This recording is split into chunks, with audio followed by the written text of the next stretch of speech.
right. Very nice, very evil. Yeah, that's tag shit. Free fall as I dive through the kaleidoscope in my mind. No rope up to climb. Gotta remind myself that I'm fine. Mama, I don't really.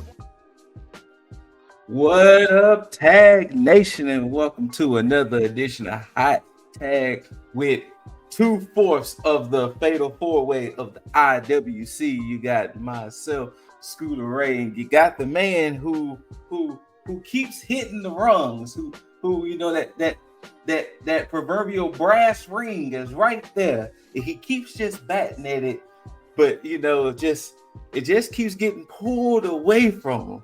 Just keeps getting pulled away from him. But we got our Forbidden Door, Juggernaut 097 with us. And you can kind of see it in the background. But if you didn't know, we're here to talk about AEW's Worlds End that was last night. And you know, let's go ahead and give some thoughts. Jugs, how was you feeling about the pay-per-view yesterday as a whole? How was you feeling? Overall, I thought it was an enjoyable pay-per-view. Like AEW, Yes. like their weekly television could be iffy sometimes. Yes, it can. But and sometimes their pay-per-views could be like they go like go. But It could be last kinda... night, yeah, it could be like very up and down. But they were actually pacing the show pretty good last night. Yes, and I feel like a lot of people who won made sense for them to win. yes. So I mean, I thought it was an enjoyable show. Yeah. I have two gripes, but they're gonna be like almost my kind of personal gripes per se of the way I thought I saw stories possibly going. But for the most part, I kind of share that sentiment. I think the Continental Classic matches really helped this pay-per-view. Because you had 3 damn good matches, and that's definitely helped the pay-per-view. So, but you know what? To be honest, I thought the Continental Classic, the finals, that should have been the main event of the show. That should have been the main event of the show. You know what? I wouldn't have been mad at it, but of course, you know, with world title matches, and you know, AEW tries their best to do their world title matches at the end, but I wouldn't have been mad at that. Yeah. But we're going to run through the 0 hour stuff. We got Toni Storm going against Layla Gray. Toni Storm is still in her amnesiac form. I don't even know what that word means. So, you know, she's still new to the company. Okay, there we go. Even though she's a 3-time champion and everything, but she beat Layla Gray. She's going to fight Deonna Purrazzo. I want to say, I think it was either Wednesday or Saturday. I can't remember. It's on Collision because so Saturday. I was going through Instagram and I saw the graphic on there. But Toni gets the dub. You know, I kind of like this character that Toni Storm is doing, like how, you know, she's acting like a rookie. You know, she's never been in AEW before. I honestly think it's still timeless Toni Storm pretending to be Toni Storm. That's always been my thing. That is timeless Toni Storm acting like Toni Storm.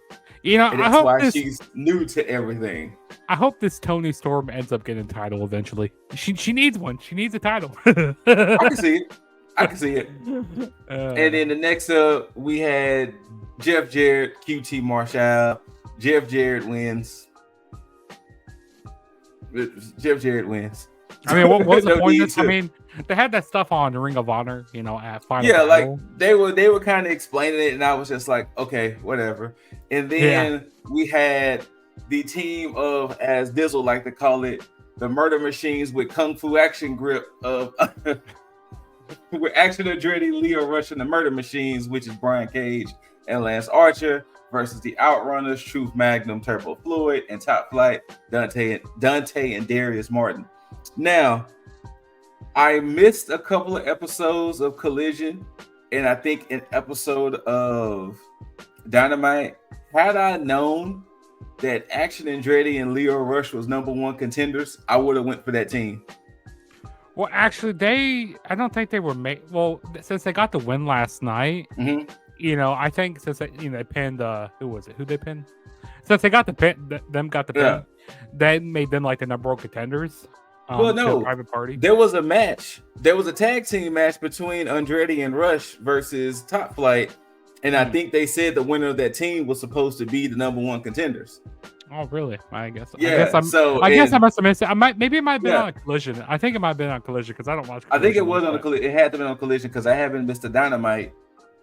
I can't think in recent memory, so it had to be either Collision or a Rampage. Yeah, I haven't missed a Collision either. So yeah, I don't. But yeah, had I known Andretti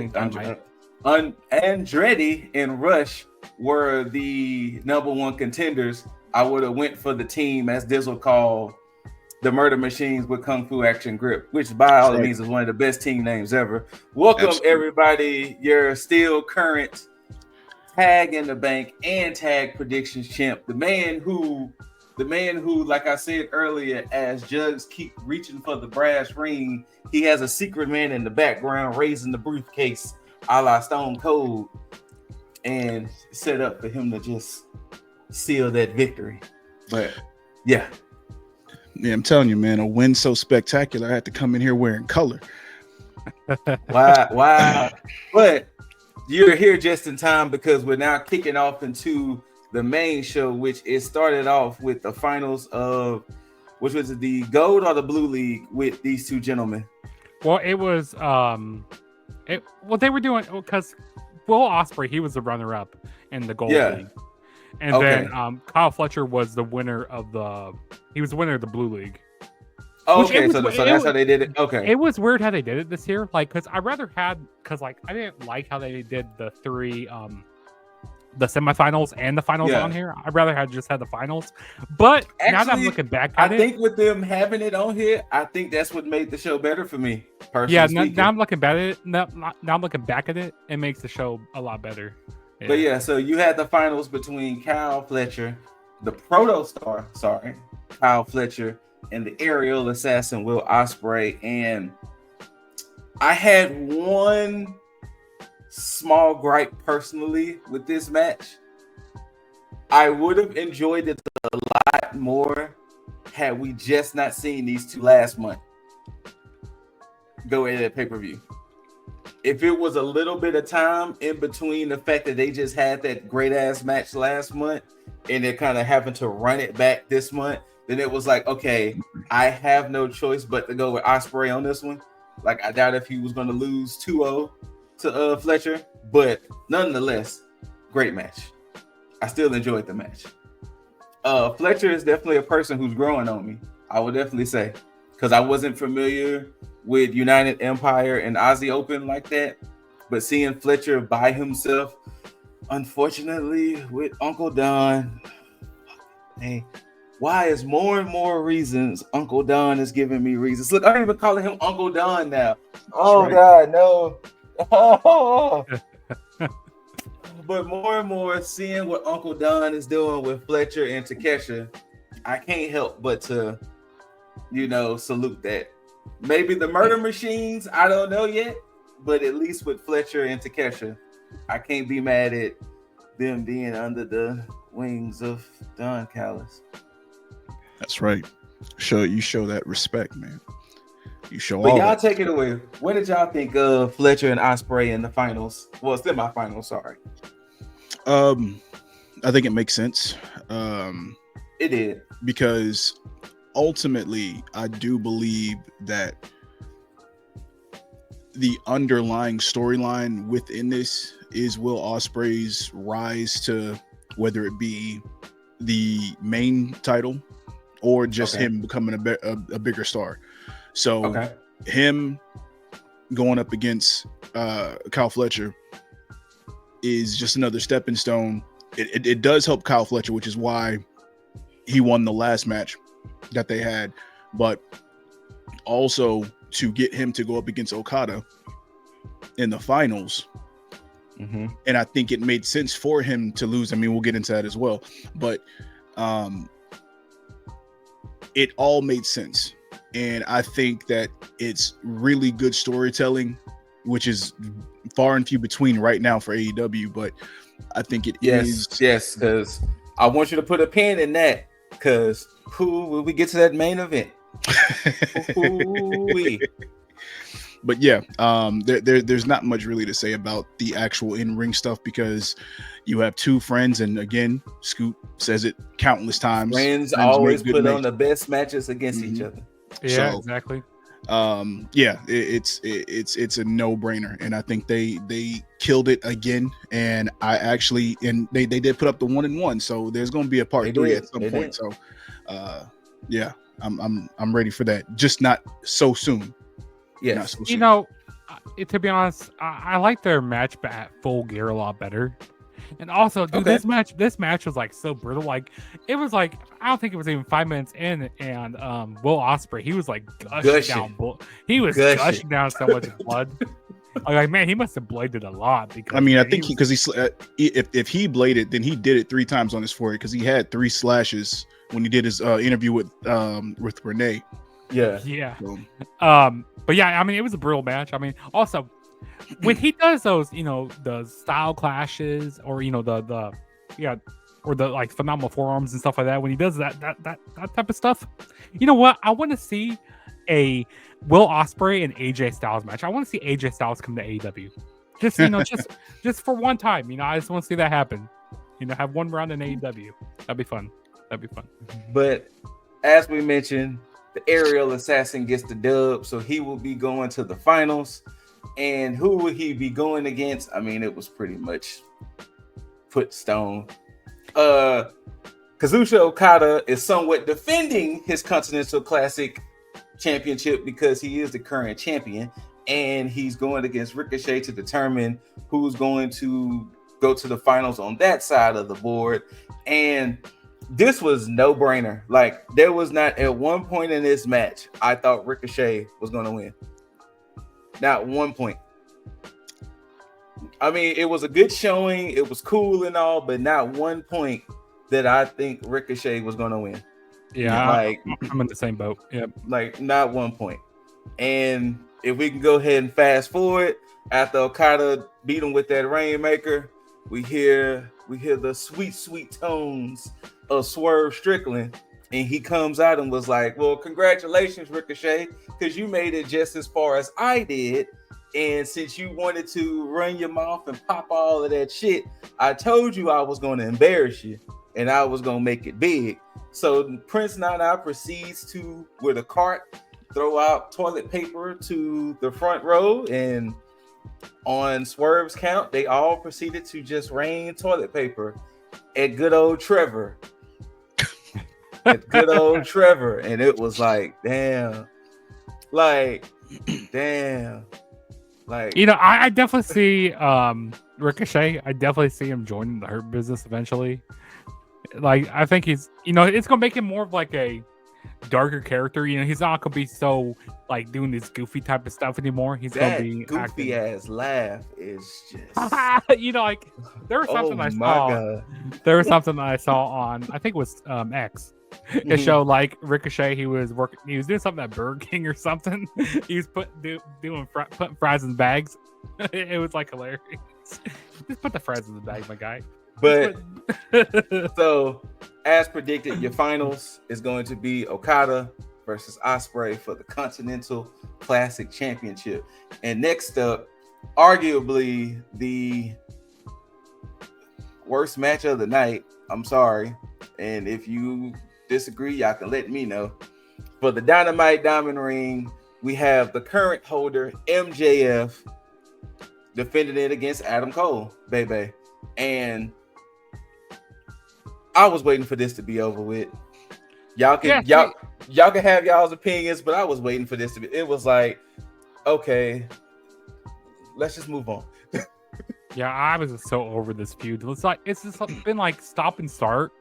I mean, yes, we had Adam Cole's injury and stuff, and then, then Max, he comes back as a face, earlier in the summertime. And then we have Adam Cole, he comes back. Was it like a Wrestle Dream? Yeah, Wrestle Dream. And it's just like, and then he's a baby face, and then Max is a heel again. It's like, I'm just so over this, and it's just like, stop and start stuff with everything with this whole feud. I'm done. I'm gonna let Dizzle go in a second, but I'm gonna just share the same sentiments Dizzle had about the FTW Championship. Let's stop making this ring a thing. I agree. MJF has been the only one to hold this ring for 5 years now. Yep. Just let him just have it. Just let him have it. Because at this point in time, what does it even serve? I forgot the purpose of it a long time ago. Like, what does it even serve? It's just for him to punch people in the face with the ring. I mean, so at this point, just retire this idea. Just let MJF keep it and move on. But what do you got, Diesley, on this whole match and the aftermath and all of that? Go on, take it away, champ. Well, the biggest thing, and I think this is like the biggest thorn in the side for AEW, is that, and I blame this solely on Tony Khan, because this storyline, I would say, is his baby to an extent. It has to be. It has to be. They didn't pivot when they needed to. I think they were so steadfast on making sure they got to the end that they didn't think about the repercussions of what could happen if they just tried to stick to the script. Because if they would have pivoted the moment that Adam Cole got hurt, instead of sticking to the script and making it go to Worlds End, which by the way was actually really good to have him come back and, be the devil and all this other stuff. But the problem is there was no execution after the fact because Adam Cole was still injured. So it's like they were just basically biding their time up until they got to the point where he was actually clear. I think they should have just probably, and I mean this in the best way possible, done something akin to Aces and Eights, where you didn't know who the leader was for Aces and Eights until after, Bully had won the World Championship. And then it was like the big shocker because you had him with Brooke Hogan, and I know I'm going on a tangent for TNA, but I mean, no, it's pretty much in that vein, yeah. You had the whole thing where it was a huge misdirect because of the fact that you had somebody who was actually the leader seemingly going up against his own faction. Yeah, because at one point they made it seem like Brother Devon was the leader up until that infamous cage match where Bully revealed that it was me, Playboy. Yeah. And so you're right, because MJF could have been taking on Roddy, Wardlow, and Taven and Bennett to some extent in Cole's absence. Yeah, or even then at that point, I can't. I don't know, because MJF's return when that happened was really good. Yeah, I think that was really good. I think they should have just kept him a face, but I think once they had switched him heel with the whole Will Ospreay thing, which by the way was a good thing. Yeah, that was probably one of my favorite matches of the year with the International Championship. I thought that was fantastic. I think they should have just, if that was the case, they should have just deaded the Adam Cole stuff and just let it play out for later to be like, oh, you thought we forgot about this, instead of just automatically going right back into it. Because if you would have done that, had him do the job for Ospreay and then go film Happy Gilmore 2, and then let all the other stuff play out and then come back and then revisit the story instead of trying to play it within the confines of everything that's going on right now. It was just a bad way to go. But either way, I know I'm going off on a tangent all over the place, but this match was not my cup of tea. I'm happy that it's over, and I hope that it continues to be over, but knowing them, I doubt it is. And I heard rumors going into the show like, I heard that the Undisputed Kingdom's going to turn on Adam Cole. Like, oh, please no, please, dear Lord, no. I don't want MJF to be a leader of a faction again. Like, I want him far from being a leader of a faction. And the stuff with Kyle O'Reilly when he came in there, everything just felt awkward. It did. You know what it was? That's because, like, the issue with the Kyle O'Reilly stuff, right? It's almost looking at Triple H with DX, and that Shawn Michaels DX, his DX, when it was Road Dogg, Billy, and X-Pac. It was like, y'all are friends, y'all are a group, even when y'all beefing, it seems like y'all can always come back together at some point. And when we all saw Undisputed Era all go to AEW, it was like, okay, we know at some point that all three of y'all are going to be, because you know Fish already had left. So yeah, and so for Kyle O'Reilly to do this whole will they, won't they aspect, and it's like, motherfucker, we knew you was gonna join up, my boy. Like, why are you sitting here playing in our faces? Because they even did a whole little video that showed that all 5 of them are now Undisputed Kingdom. So they're all 5, one big happy family. Where the fuck is Wardlow? Which and sorry again, people. That's a story that never got finished. Also, that's what they should have been telling. They should have been telling the story of the Kyle O'Reilly things. I think that would have made sense for MJF to take a back seat, go do his filming, do this stuff, put a pin on that, figure out what the fuck is going on with Wardlow, and then after all that, after you think everything's all fine and dandy, then have MJF come back in as a heel to their face stuff, and then the heel turn and face turn would make sense because it was out of sight, out of mind. I'm done now. I'm done with this now. I mean, yes, I hope we're all done with this. Like, I hope this is the storyline that just is finally over. Yeah. Jugs, you got anything to add on before we move on? I mean, you guys basically hit all the points there. Yeah, there's nothing else to be said.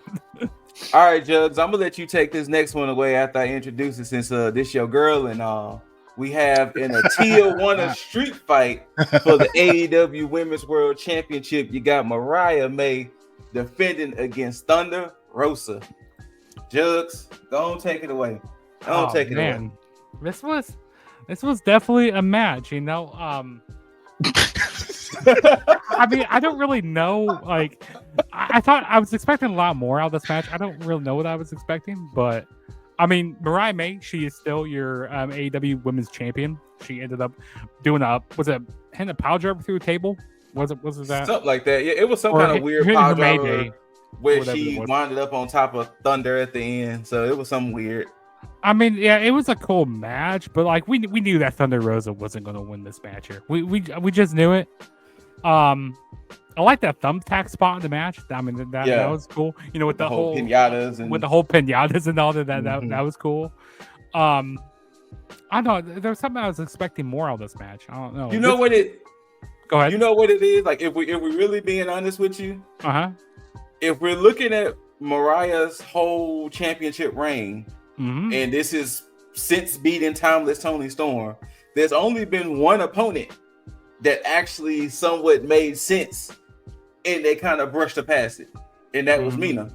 Mina, because with that whole friendship thing, every other opponent that was thrown Mariah's way was like, since when was you gonna be in championship contention? You know, like you know, like Anna Jay and all of these people. It was like, we don't see you winning this. Like, not to besmirch or anything, but it's like, we don't see you being the ones. And like you said, Thunder Rosa's case, it was like, not one time did I ever think that Thunder Rosa was going to be the woman to dethrone Mariah. You know, exactly. So they're not building women that's credible enough to be like, she might be the one. She might be the one. Dynamic, like this different like power thing going on in AEW right now, where Mariah May doesn't seem like she's the actual, you know, she does. That's not at all. Not at all. Like that AEW World Championship AEW Women's Championship doesn't seem like it's the main title. In 2 matches that can be explained even further. But yeah, this match, I mean, it was a match, and you know, Thunder Rosa, you know, I mean, she did get a victory over her, like.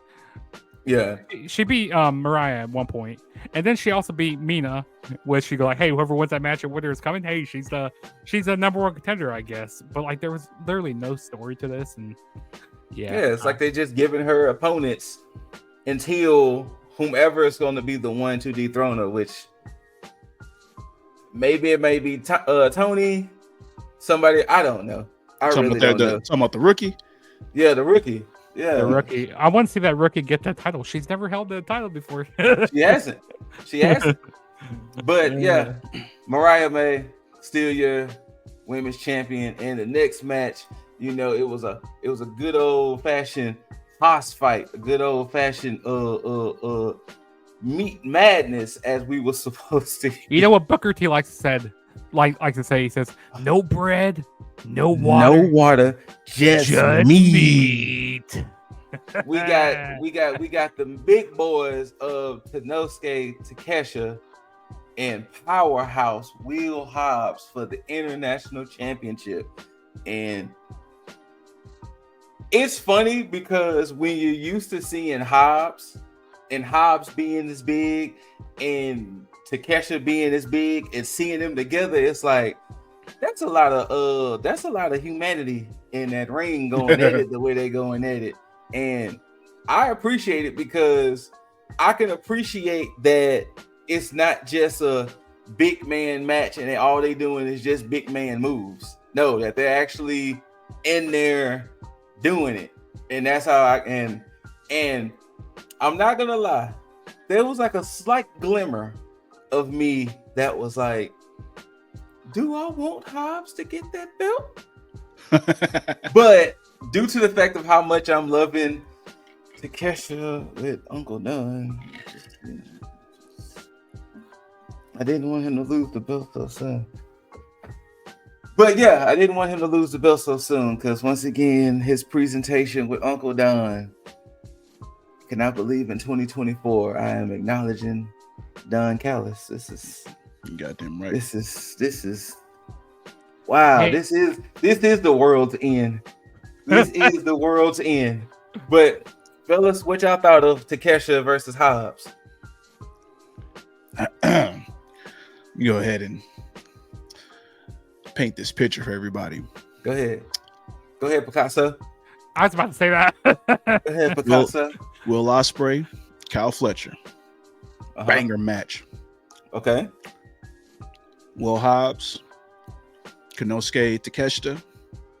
Surprising banger match. Surprising. Yes, it was surprising. Yeah, this was a really coming out party for Will Hobbs here. You know, because like I knew he wasn't going to win this title here yet.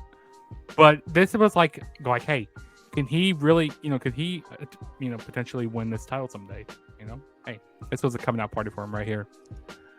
You know what the common denominator is in both those matches? What? Please. All four of these men. Fuck. They were. God damn it. Callis. God damn it. You see, when you have a mind for talent like Uncle Callis, you tend to know what's on the horizon. And so I myself have been a proponent for Uncle Callis for so very long. And see, now people are starting to see the magnificence of what it is. This is no surprise. I mean, at least to me, it's not a surprise. But yes, these men had time to cook in the kitchen to get ready for moments like this. And as Meek Mill would say, I used to pray for times like this. Okay. We are not going to use "Dreams and Nightmares," one of the greatest songs ever. No. We are not doing this to Meek Mill. You know what? I take back that statement. You the champ. You can do whatever the fuck you want. So go ahead. No, it's cool. I mean it was the perfect, nice little knot to wrap that bow in. But yes, shout out to the crowd for this match because they really did make it what it was. Yes. This match still would have been good without it, but I think it set the aesthetic for everything.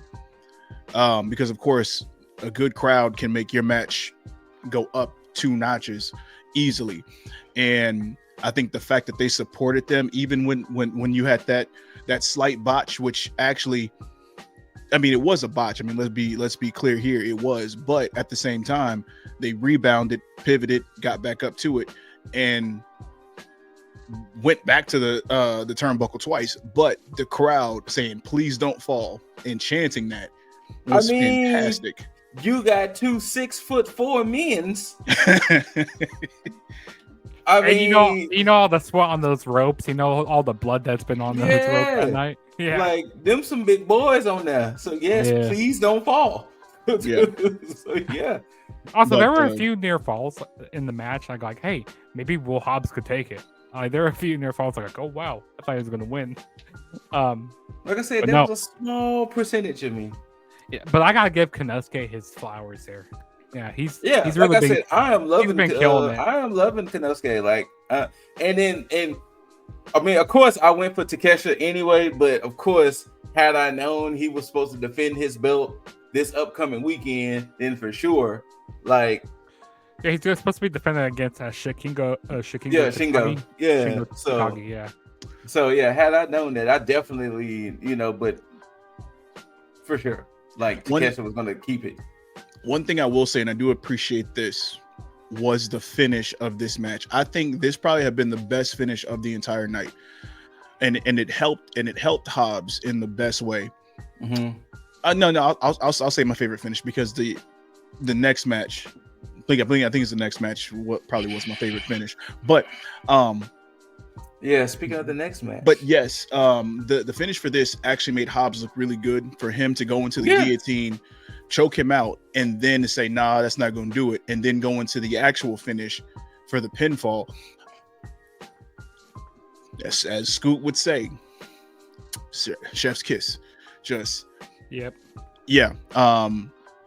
Shout out to Hobbs. Hobbs is going to be a champion at some point. And maybe if they run this back, that may be the case. But for one thing that did get ran back, it didn't go the other way. Okay, you know what?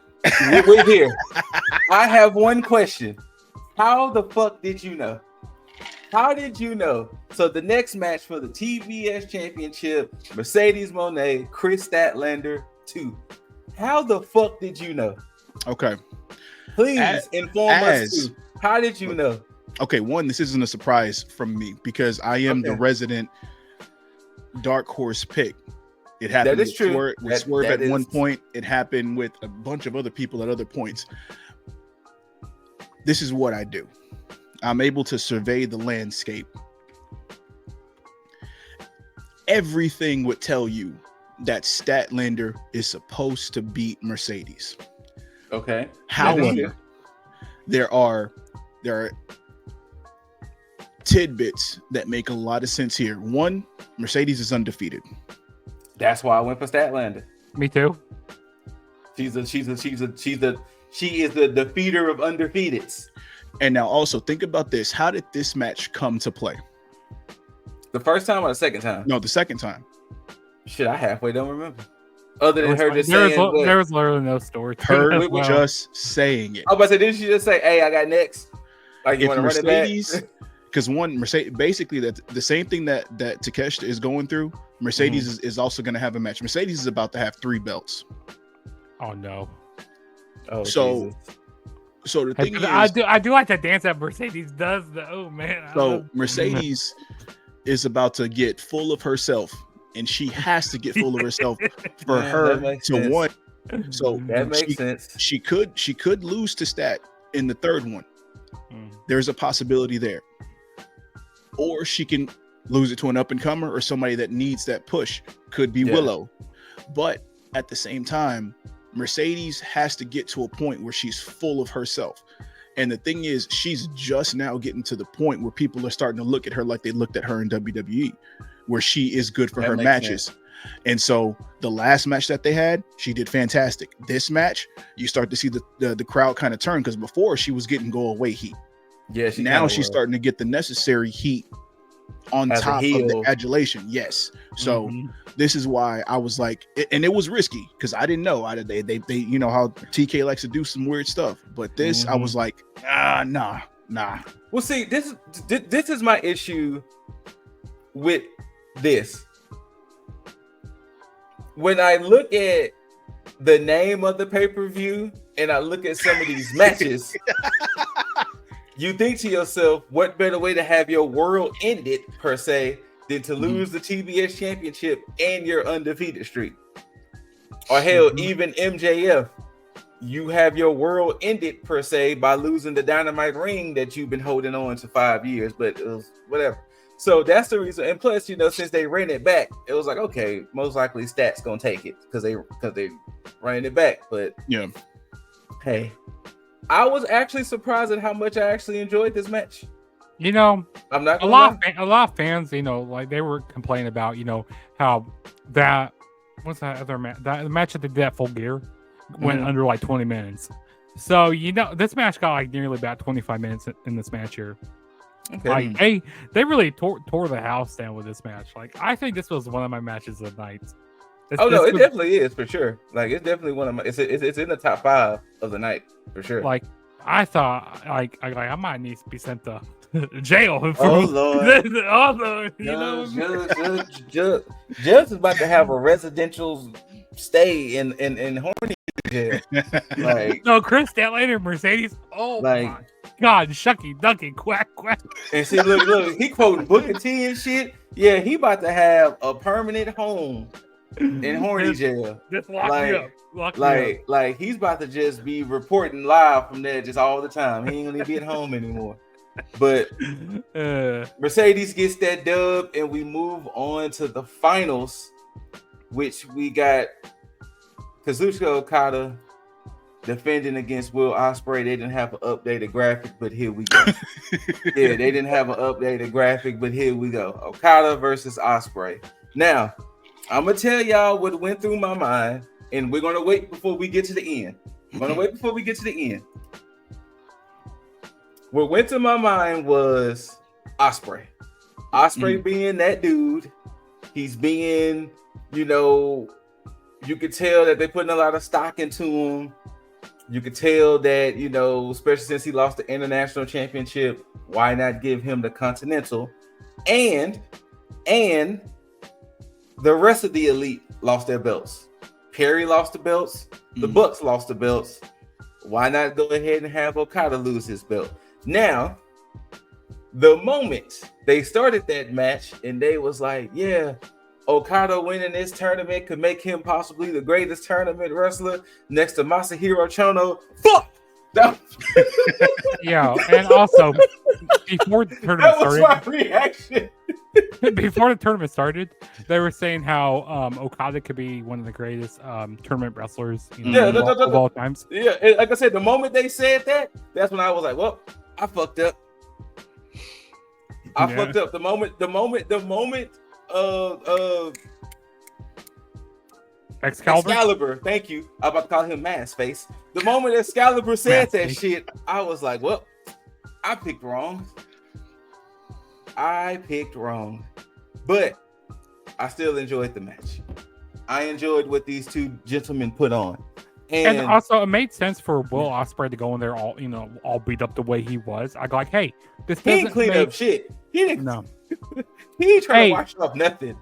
You know, because Will Ospreay, you know, because it doesn't make him look weak if he loses here, because you know he was in a brutal match earlier. Yeah, it's still Ospreay. Yeah. So you know, it still makes him look strong. But I gotta say the match kind of started out slow, but the last few moments of the match, it was like, and the crowd really made this match as well. Like, well, I figured it was gonna be that way because you know the typical Okada matches are like that, where it starts off, you know, kind of slow, it ramps up a little bit, then you know it crescendos into that end, and you just like, man, like that was a ride with all the reversals at the end, like with all the near falls, you know, like doing. I mean, I didn't like a lot of the no sells that they were doing. They were doing a lot of no sells there towards the end of the match. It's AEW for you. But hey, Okada wins, and you know, to be honest, I thought this tournament, I didn't think it should have been for the Continental, Championship again. I thought it should have been like the final should have been like, hey, you either become number one contender for the AEW World Title. That's why I feel like you have to call the tournament something else then. Yeah, call it something else. Because to be honest, I think they should merge because they have a lot of title belts in AEW. I think they should merge the Continental title with the International title, and that's what they should do. Then they should call it the Intercontinental title. Hey, Denzel knows the way I'm going. The controversy that we will call.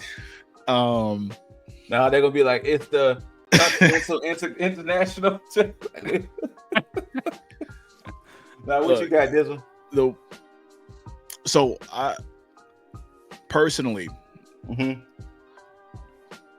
Okada winning, no surprise.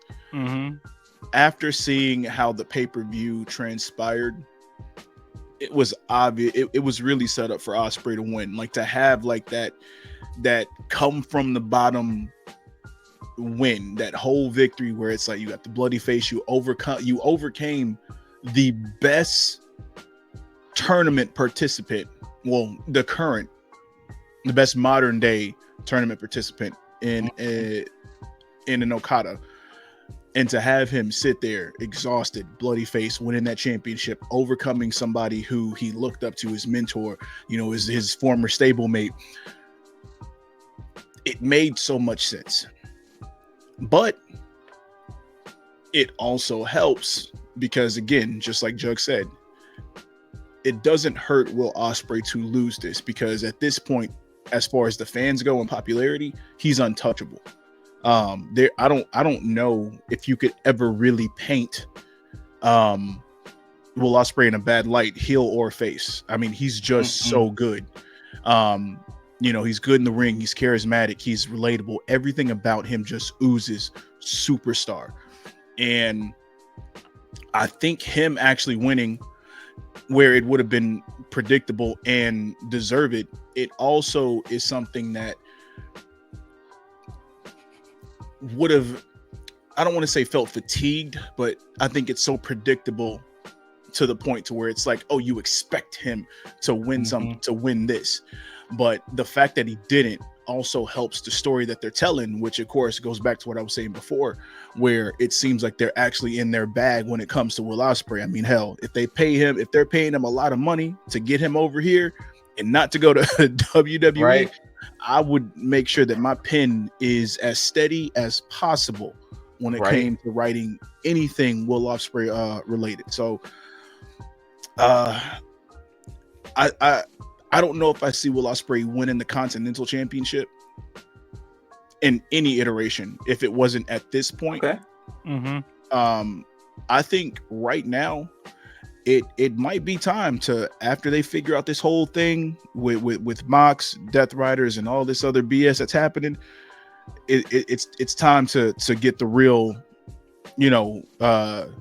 main event stars going for the title and get those in rotation. Well, all right, so I'm gonna speak my piece on it, and then I'll let y'all two gentlemen take it away. But arguably, to me, the worst misfire of the night, after Okada wins and retains, Christopher Daniel comes out and says, hey, normally as an EVP, I will be bringing you this championship, but as of right now, I'm not an EVP anymore, thanks to this man right here. Yep, the picture's a little grainy because I just found it. Omega. And Kenny comes out there and he gives Okada the championship, and then they kind of have a stare down and this, that, and the third. This was by far the worst misfire of the night. And I'm going to tell you why, but we have to talk about the main event first. So, Judge Dizzle, what do y'all have to say about Kenny by Omega being back? I see where you're going with it. Yeah, and if that's where you're going, then I agree with you 120,000%. Because I didn't think about it until you just said, and I was like, that would have made a lot of sense. Okay, versus the alternative, but yeah, this whole situation when he came out, it felt like it was like, hey. And I'm not saying this would happen, but it felt like Kenny walked in the door and they were like, yo, Okada's in the ring, go ahead and hand him the belt, and then we'll figure out the rest later. Because he goes out there and you're thinking, oh, y'all did put me on the shelf for a little bit. I'm about to go ahead and just hit you with a V trigger real quick and be done with it, and throw the championship on your chest and walk out. But to have him walk out so casually, there was no malice in his heart. There was no malice in his walk. Nothing. It was just. I wish they would have done. I wish they would have had they kind of did have a little stare down, but when it shows out banner in the background for all in Texas, it should have been them stand between it. Like, hey, maybe hinting at, hey, they could tease us, that maybe we might begin that all in Texas, or maybe I don't want to see that at AEW. Was it Grand Slam Australia? I don't want to see that there. Or maybe No, we should be seeing something else, which we will get to when we get to this main event, because there's something else that's way more important than this. There's way more important things that's happening in this company than Omega having a stare down with Okada. There's way more important things. When they have this, it's gonna be awesome when they have this match here. But and I want them to build this up properly. Because they have so much history. I'm not mad at that. They have so much history with each other, in New Japan. And Excalibur, he's great at breaking things down. He's the human encyclopedia of professional wrestling. He's so smart about wrestling. So he's gonna break it down good for us, for the people that aren't familiar with New Japan. All right, so I'm gonna let my co-host talk about it. Then because all I'm gonna do is just rant when it comes to this. So, but your main event of the night for the AEW Championship, you got Hangman Adam Page versus Switchblade Jay White versus Orange Cassidy and versus the champ Jon Moxley in a fatal 4-way.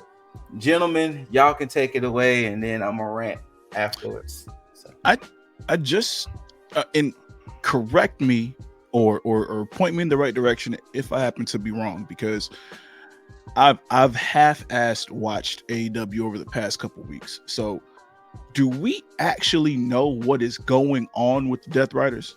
Oh, that's part of the rant.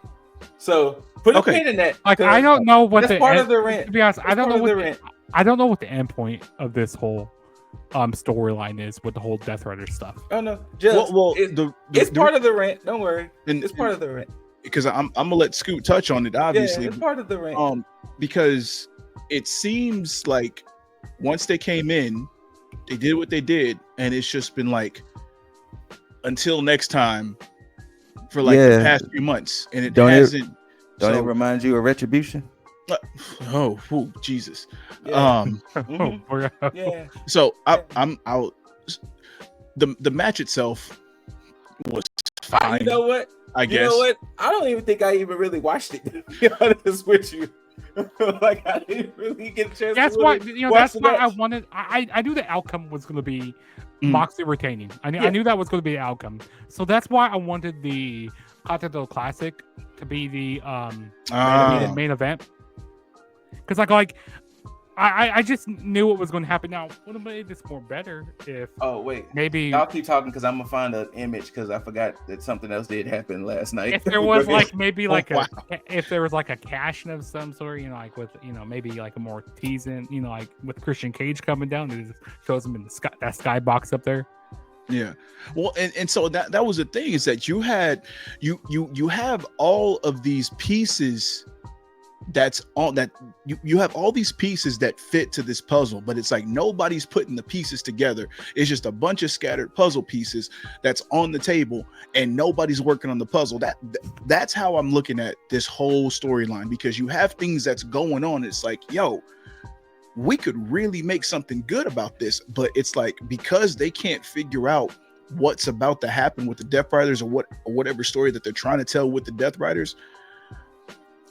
I feel it's they're just biding their time until they figure out what direction they want to go, because I don't know if they even had an end goal in mind. I feel it was oh yeah, this is a cool idea, we should probably do this, and then went with it without thinking about, okay, what's the end result, where we're gonna land on this. If they're doing this whole takeover of the whole Death Riders are taking over AEW, they're kind of taking over the main event scene. If they do this whole takeover type of thing, they should be taking over every division, taking over the mid cards, taking over everything with AEW, in my opinion. And also the wrong guy got pinned in this match as well. The wrong guy. Who did get pinned? Because once again, like I said, it was Jay White. Yeah. Okay. Jay White took the pin, which I was thinking. Okay, maybe you can have. Okay, so maybe Orange Cassidy could take the pinfall. He could take the pinfall here, okay? And maybe they can go on to like a little side thing between Hangman and the Page to Orange Cassidy in the future. Because I don't think we ever seen that feud before. Have we ever seen Orange Cassidy and Hangman? I don't recall. Think so. I can't recall. And also, I like this character that Hangman's doing. Like he's like doing like this tweener character right now. Like when he's stepping up to his heels, like he's getting cheered, and then when he's when he's going up against like baby faces, he gets booed. So I like this type of stuff that they're doing with Hangman. I thought maybe they're going to set up Moxley and Jay White for that February show in Australia. And seeing him get pinned here, I go like, what? That doesn't make any sense. And it also seemed like this match, the match-wise, it seemed like a big old what's that match that they do at Double or Nothing? The Stadium Stampede. Like the Stadium Stampede. Yeah, both, either one of them. Yeah. That's what this match felt like. It felt like anarchy in the arena. Like when they're fighting out in the crowd, they're like, this is. I just don't understand the direction with this whole stuff here at all. Yeah, but go ahead, Dizzle. Yeah, I mean, no, that's pretty much it. It's just a huge question mark because I think if I knew or had some semblance of where everything is going or where we're headed, then I would probably feel better about everything going on. But the fact that there's a big question mark as far as storyline and direction, every match that involves the Death Riders seems pointless to me. Yep. So and also we haven't seen that haven't seen that belt for a little while. It's just been I don't even it's all about to be in this rent. I don't even know if it's in that briefcase that they're carrying around because I doubt it could fit in that briefcase. I doubt it. When this whole thing was introduced, it was Mox and Marina. Mm-hmm. Then eventually Claudio, Pac, and then Yuta came. No. It's Wheeler Useless. Whatever the fuck. He came around, and for weeks they was tormenting the AEW roster to where when they kind of forced Orange Cassidy to be the de facto leader of the roster, and then Orange went in there, had a match, he lost, and after that it got directionless for the Death Riders, a la Retribution. You came into this company, you was talking about this is not your company anymore, we're taking over, we want to build a bigger and better AEW and this, that, and the third. And after the match was over with and they was doing post-match beatdowns and things of that nature, the music of FTR hits. So I was like, okay, cool. Then we hear the music of one Adam Copeland and we get rated FTR and they come out there and they basically beat up on Moxley and the Death Riders. Where the fuck is Pac? They beat up on Moxley and the Death Riders, and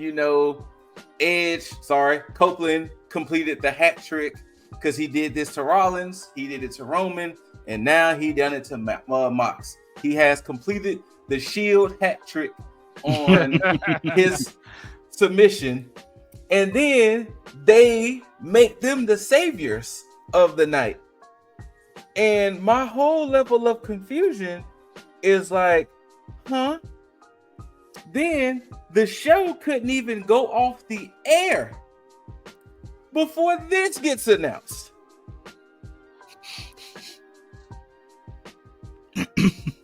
Now, no, never mind. No. Gentlemen, if you ask me what the fuck is my problem, this man, along with the Bucks, Cody, and a few others, started the fucking company. Why aren't y'all defending y'all's own fucking company? Mm-hmm. What is happening here? You know what I wish you would have done? What is happening here? You remember how are you not defending your own company? You remember how Moxley showed up in AEW? Like that's the way Omega should have did last night. He came behind. Pause. He was behind Omega. Well, that's how they should have did it last night. Yes, you have Moxley celebrating, and then bam, you see Omega appear with the young Bucks. These men and women have been trying to take over your company. They have your belt hijacked. We like you said earlier, we presume that it's in this case. But we don't know. We don't know. And everybody is fighting the battle except for the fucking people who started the company. Yeah. What sense is this making, TK? And then I don't even know anymore. Like, my brain hurts with all this Death Rider shit. It hurts now. Same. Because I'm hypothetically now booking everything right now. So now, most likely we're going to get Mox and Copeland. Hopefully no injuries or anything for Grand Slam. Mm-hmm. Then they announced Revolution in March. So are we finally going to get Darby and Mox to where maybe Darby probably gets the belt off of Mox at Revolution? I don't fucking know anymore, because they keep treating goddamn Darby like a goddamn crash test dummy. Damn near jobbing out to the Death Riders, especially Claudio. Claudio has been beating the shit out of Darby for the last 2 months. Yes, yeah. What is happening with this storyline? It started off so good, no direction, and so interesting, and then it just fell apart. I just don't care about what Jon Moxley's doing right now. And for people who defend Jon Moxley right now, you need to go get your brain checked. I'm sorry. No, it started interesting, but then all of a sudden, it fell flat. And to quote Jim Cornette, it's flatter than a plate of piss. The moment that they did all the stuff to Bryan Danielson at Wrestle Dream. Like, man, I said this is gonna be bad. I said this is gonna be terrible. Because like what's the point putting the towel back on Moxley? Four-time champ. Four-time champ. That must be TK's savior over there, is Moxley. He is. He is. He's their Brock Lesnar. He's their panic button.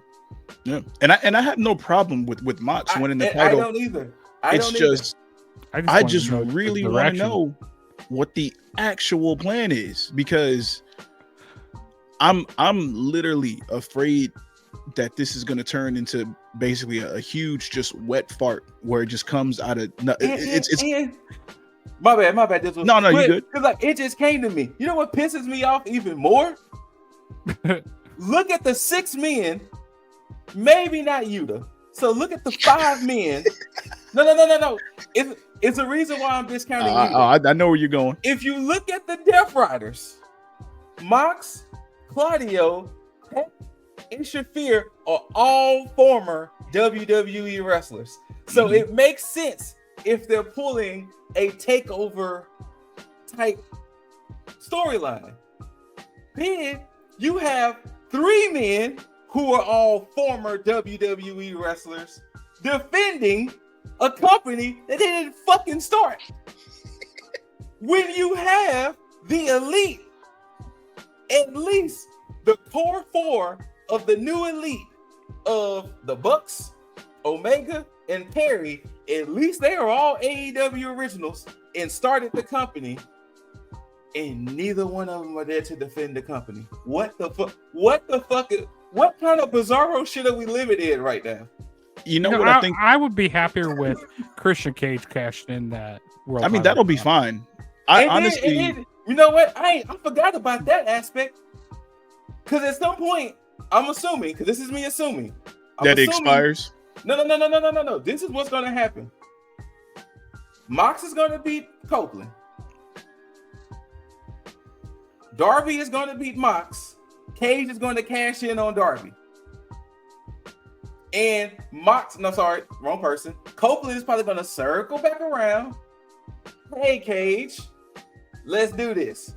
And that's probably how Copeland is going to get the championship. Yeah, I think you're right with that. I see that.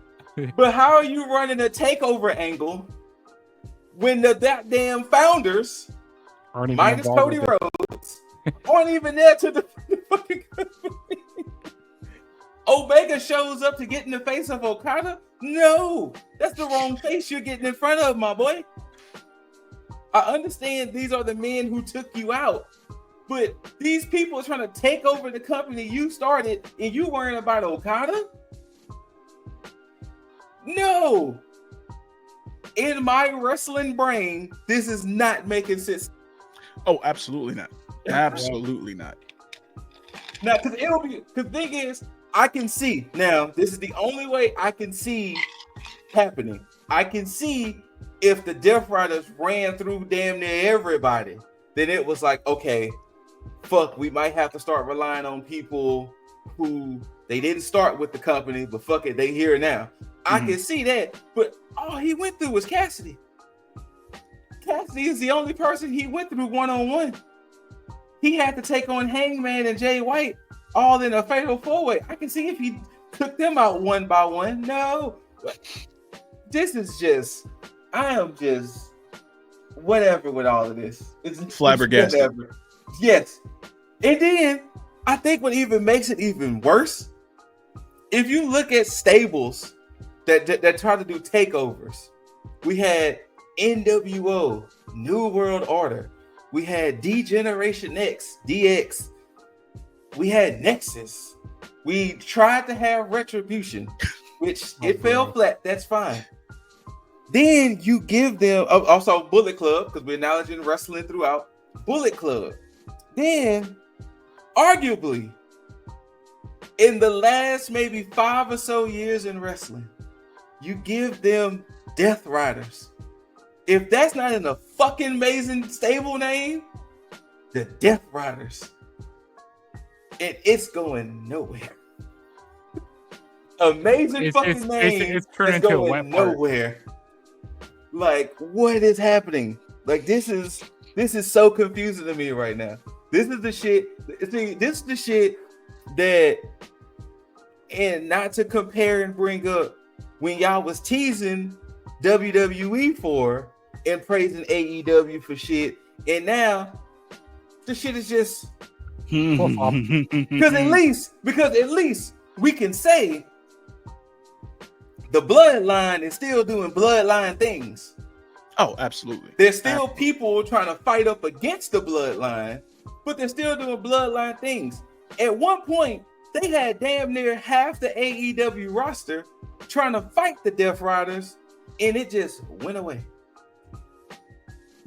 Hell, Private Party got their belts, and they was like, fuck that storyline. Daniel Garcia got his belt. Fuck that storyline.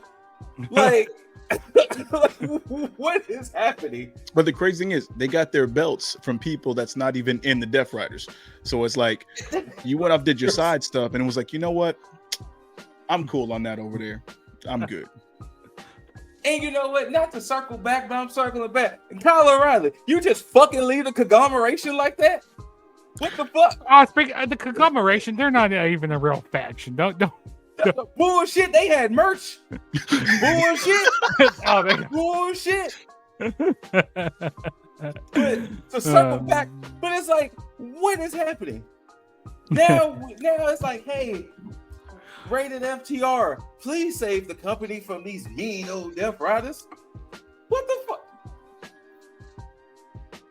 What the fuck?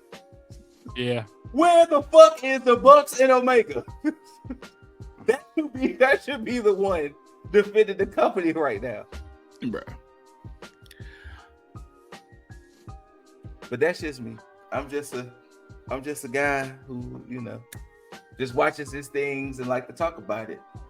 Hey, I am always been a person that if this shit turns around and ends up hitting it out the park, I will always double back and admit when I was wrong. But as of right now, looking at it, ooh, child, this is rough. I hope that they hit us with something that's just like, we told y'all to be patient. But they're not Triple H though. Triple H can hit you with that. This stuff, you know, I have to say, I'm happy this was the last pay-per-view of the year. To be honest, I'm happy. I hope they figure out something in 2025. Well, going on to Max for streaming. So yeah. And, you know, they got their big old TV deal. Like, oh yeah, Tony Khan, and they got a solid month of storyline building to Grand Slam. he's become like an old man, like that old Vinnie Mac. That's what he kind of reminded me of now, TK, because he doesn't want to let people out of their contracts. Well, see, this is the He's problem, just being petty and spiteful. This is the problem, Jugs. Mm-hmm. Whether people want to admit it or not, Mm-hmm. it's hard not to take that blueprint, that long blueprint McMahon has done, and not borrow from it. Yeah, True. Regardless of if we want to be against it, or we want to be for it, that man, whether we want to admit it or not, has revolutionized wrestling so much that it's hard not to borrow his blueprint to some of it. I'm sorry. Yeah. And if that statement gets me in hot water, It shouldn't. like you cannot have a wrestling business without having something borrowed from McMahon. I'm sorry. Absolutely true. Absolutely I'm sorry. true. Yeah, you're right. You're right. And yes, like Dizzle said, he was being petty. He knew Lucha Bros was like, "Hey, fam, we out." Wait though. Ricky Starks, wait though. Hey, but Penta, he's gonna be on the first Raw of the year. Hey, Just wait though. But my brain hurts with all of this. These men and women are trying to take over your company, and you worrying about getting in Okada's face. What the fuck? What? yeah. They literally built it in the storyline that Moxley shut down Rampage. Oh, for real? Yeah, 'cause that was last Rampage. So we were partying with Nico, but the last Rampage was this Friday, and they put it in the storyline that Moxley was in the production truck and he pulled the plug on the show. And he shut the lights out on the arena and everything. Yeah. It was crazy. I actually watched the last Rampage. I watched the first Rampage, and I watched the last Rampage. I haven't watched the last one, but I did watch the first one. Wow. But here it is. The Death Riders are taking over, and Rated FTR is the people who are going to defend. And I have no beef with Rated FTR. For those who know me, I've always loved the Revival. I always loved FTR. But when I'm looking at this storyline as a whole, y'all are not AEW originals. Yeah.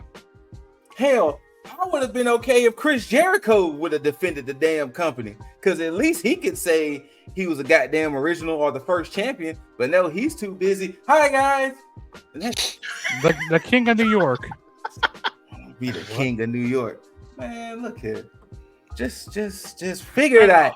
Also, don't get me started on them with having ROH champions on AEW television. No. You're wrong. Chris Jericho is on AEW. Yeah, because where the Chris Jericho is. Where is Athena at? If they're gonna have Chris Jericho, where's Athena? Okay, I'm getting off on a sidebar. Chris Jericho is the only one benefiting from this shit. Yeah. Nobody else. Nobody else. Yeah. But Dizzle, I'll go ahead and let you close it on that. Go. You the champ. I'm tired of ranting. You have successfully defended your championship yet again. I guess your next defense is what? Is it going to be Saturday night's main event, or is it going to just be Rumble? No, we're going. Actually, not Rumble, because Rumble you get that night off. So I guess it'd be Grand Slam. We'll see. We'll see how I feel. I've been putting on a clinic lately, so I'm gonna have to. I may have a deserved vacation. I don't know, but I also am. I'm losing touch with reality here. You shouldn't lose touch with reality, because losing touch with reality and losing. I keep grabbing at that brass ring. I was predicting my ass off last night. That's true. You were. But I it wasn't damn near perfect like mine. The only thing I got wrong was QT Marshall, and 0 hour won't even mean anything. Yeah, actually, but as far as the main main card, you're right. Flawless. QT Marshall is the only thing you got wrong. Yeah, that was the only thing you got wrong. That was the only thing you got wrong. Yeah. So don't beat yourself up, Jugs. It just, you predicted good. I just predicted better, and it's okay. It's okay. Yeah, me and Scoot were predicting the same way. I feel like me and you sometimes were we'd be on that same. I mean, because like the way I saw the card, the only other one I could have budged on was Okada and Ospreay. But I just like how Dizzle thought Hangman back in the day, you couldn't knock me off the Statlander and Mercedes pivot until hearing your explanation of you got to have Mercedes here to bring up to have her crashing back down. And like I said, had I known the Murder Machines with Kung Fu Action Grip, if I knew Kung Fu Action Grip were the number one contenders, I would have went for them. I would have went for that team. The Murder Machine Action Rush with Kung Fu Grip, they had it. They matter of fact, Action and Rush need to go ahead and join the Don Callis family, but that's not gonna happen. But it's okay. It's okay. It's okay. Yeah, I will say this: the only smart person in the whole equation was Jaeger, because he said, "You know what? I'm not even gonna bother predicting because I know a losing effort." And I understand that. I wouldn't want to go down at the end of the year as a loser. Wow! So I understand. I understand. That man said, "I'm not even. I'm a no call, no show." That's crazy. It's the best decision he ever made. Now, well, Rumble season. And Jaeger should not join the Rumble because he handled that like a wet fart this year. Damn. Let Scoot run him off to let Scoot go ahead and get to 162 days. That's ridiculous. How dare you? Dare you fumble that bag? Wow, that's crazy. I should defend my title for Raw just so I could lose it going to Rumble. And you should defend it at NXT as well. NXT New Year's Evil. Win Rumble, go into Mania, win Mania, and just say, "Hey, I did this." Are you just trying to check it all off? You just trying to? I should. Just check it all off. That's I should. crazy. I need to be the first person. You'll be getting a bit too big of a head, and I'll be. Nah, not at all. Because I'm going to be the first person to successfully cash in Tag in the Bank. Wow! Now you taking shots at you. Wow! And I should be the first person. I should be the first person. Hey, let me take some words out of what Okada says. You bitch. Wow, he just taking shots. He just pop. He just shooting at everybody. That's crazy. I had to sit out for 4 months and watch you two go back and forth with my title. Your title. It's ridiculous. Anyway, I'll end it off with this. I'm gonna be sweet to warm up the too sweet for my bros here, and one for now you Jaeger. want to give us a consolation after you didn't just. Oh dang, I can't. It's hard to get the too sweet to the camera. I'll do it with this one. With a good bada bam. Oh, sorry for all the bragging people. Heavy is the head that wears the crown. But whether you loved it, hate it, don't forget to rate it, thumbs up, thumbs down, leave all your comments, concerns, questions down below. If you want to leave some congratulations for the champ, I would more than appreciate it. And some sweet condolences for my bros as well. The worst champion ever. Worst champ ever. Best champ ever. But make sure that you tag that subscribe button, tag that like button, tag that notification bell. Hell, tag everything that you see that involves tag. Simple as that. But until then, we bid you all adieu. And until you see these handsome faces and hear these immaculate voices, I'll say it again. We bid you adieu. And until next time, you beautiful, beautiful, beautiful, beautiful, beautiful, beautiful, beautiful mother effers. Tag the fucketh. Ow. All right, now that he's gone, Judge, we got to figure out how to get this tyrant, get that belt off this tyrant. Like, he's starting to become tyrant levels. Like, he's on some Triple H Reign of Terror type shit right now. Okay, we need to try to figure something out. I don't know what we have to do. What we have to do to get this. Yeah, we're still alive. The people need to hear this. He has to figure this out because this is getting ridiculous. This is ridiculous. This is crazy. This is unheard of, uncalled for. This is ridiculous. You know, it's like the Moxley situation. We need to take the title off him by any means. By any means. I'll take the L. I'll give you the title back. No, I mean at this point, and I'm begrudgingly saying this as a competitor.